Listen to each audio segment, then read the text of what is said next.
नमस्कार, मैं प्रेम, आप देख रहे हैं एमके न्यूज़ इंडिया।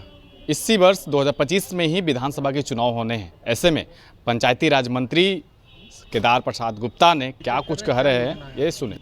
बिहार की सरकार और पंचायती राज विभाग त्रिस्तरीय पंचायत प्रतिनिधियों का हमेशा सम्मान करती रही है और उसके सशक्तिकरण के लिए काम करती रही है। हमारे माननीय मुख्यमंत्री जी का संकल्प रहा है और उनका इच्छा था कि केंद्र की सरकार और राज्य की सरकार की तरफ पंचायत की सरकार भी काम करे और इसीलिए उन्होंने पंचायत सरकार की संकल्पना किया था। और सरकार आपके द्वार कार्यक्रम के तहत 8033 पंचायतों में सरकार भवन बनाने का हम लोगों ने लक्ष्य रखा है और 2025 चुनाव से पहले हम सबको कंप्लीट करेंगे।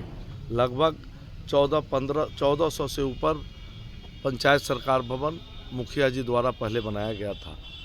बाद के दिनों में 2000 से ऊपर एलईओ से और 2000 से ऊपर भवन विभाग से बनाया गया और जो शेष बचे हुए हैं जहां ज़मीन का उपलब्धता कम है उसको ज़मीन उपलब्ध कराने के लिए हम लोगों ने तय किया है। हम लोगों ने निर्णय लेने जा रहे हैं कि जहां कहीं ज़मीन का दिक्कत है वहाँ मुखिया जी को वहाँ दे करके काम पंचायत सरकार भवन और मुखिया जी उस ज़मीन को उपलब्ध कराएंगे। हाईटेक बना भी रहे हो एकदम। और पंचायत सरकार भवन को न्यू सेक्रेटेरिएट की तरह हम लोग उसको बनाने जा रहे हैं, जिसमें पुस्तकालय, डिजिटल पुस्तकालय भी होगा, उसमें जो है डेयरी भी होगा, डेयरी भी होगा, उसमें बैंकिंग व्यवस्था भी होगा, उसमें मतलब जितने तरह का लोगों से जुड़ा हुआ समस्या का हल हो सकता है हम सब लोग उसका हल कराने वाले। हम आरटीपीएस काउंटर उसमें खोल रहे हैं और चल रहा है आरटीपीएस काउंटर, और नियमित रूप से कर्मचारी और अधिकारी उसमें बैठे। इसके लिए बायोमेट्रिक सिस्टम हमने लागू कराया है ताकि बायोमेट्रिक सिस्टम लागू करने से जितने कर्मचारी अधिकारी हैं उसमें बैठना शुरू करेंगे और जब बैठना शुरू करेंगे तो निश्चित तौर पर जो ग्रामीण समस्या है, पंचायतों की समस्या है, उसका निदान हो। सोलर लाइट में जो गड़बड़ी आई थी उसकी शिकायत भी हुई थी। अब तक कितने लोगों पर एफआईआर हुई है? देखिए, सोलर लाइट की जहाँ कहीं से भी लिखित शिकायतें आई हैं हम लोग जांच करा रहे हैं और उसमें जो भी गड़बड़ियाँ पाए जाएंगे, जो भी कंपनी के द्वारा, उस पर हम लोग निश्चित तौर पर कार्रवाई करेंगे, उनको काली सूची में भी डालेंगे। पुराने जो बने हैं उनका रख रखाव सही से नहीं हो पा रहा है सर। इसकी शिकायत नहीं, उसको हम लोग देख रहे हैं, उसको करवा रहे हैं।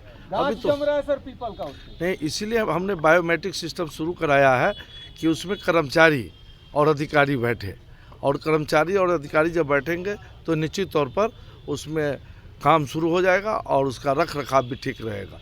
अब बता देते हैं कि आरटीपीएस काउंटर पंचायत में नहीं था तो लोग प्रखंड में घूमते थे। प्रखंड में जब मैं घूमना शुरू किया तो लोगों ने बताया कि यूज़र पासवर्ड नहीं है, तो हर पंचायत में हम यूज़र पासवर्ड को देने का काम किया और जिसके कारण आरटीपीएस काउंटर पंचायतों में अब चल रहा है और सारी समस्या का हल वहाँ से होगा।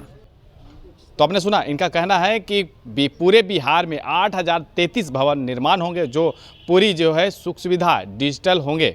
उसमें बता दें कि तमाम जो सुविधाएं, साथ में एडवांस टेक्नोलॉजी के द्वारा बने हुए पुस्तकालय भी उसमें मौजूद होंगे। और सबसे बड़ी बात, जिस तरह के समस्याएं आती है कि खेती बाड़ी को लेकर कर्मचारी को जो स्थान दिया जाता है पंचायतों में रहने के लिए, उस पे भी बड़ा कदम उठाया जा रहा है कि वो लोग जो है अब फिंगरप्रिंट के द्वारा अटेंडेंस बनेगा। इससे जो होगा, जो भी समस्याएं हैं पंचायती राज के अंदर, जो भी पंचायत के अंदर जो समस्याएं रहते हैं उसको निदान किया जाएगा। और इससे और भी बड़ी बात यह है कि जिस तरह से रख रखाव को लेकर और सौर प्लेट और स्ट्रीट लाइट के ऊपर भी जमकर हमलावर होते हुए नजर आए। उनका कहना है कि सभी पर कार्रवाई होगी और जो भी इसमें दोषी होंगे उस पर कार्रवाई की जाएगी। लेकिन देखना होगा कि इसी वर्ष 2025 में चुनाव होने हैं। ऐसे में पंचायतों के ऊपर इतना बड़ा कदम 8033 जो है भवनों का निर्माण किया जा रहा है। कहीं ना कहीं जो सरकार जो है अब विकास के राह पर, जो कहा जाता है कि बिहार में विकास है, वो समीकरण को दिखाते हुए अपने जो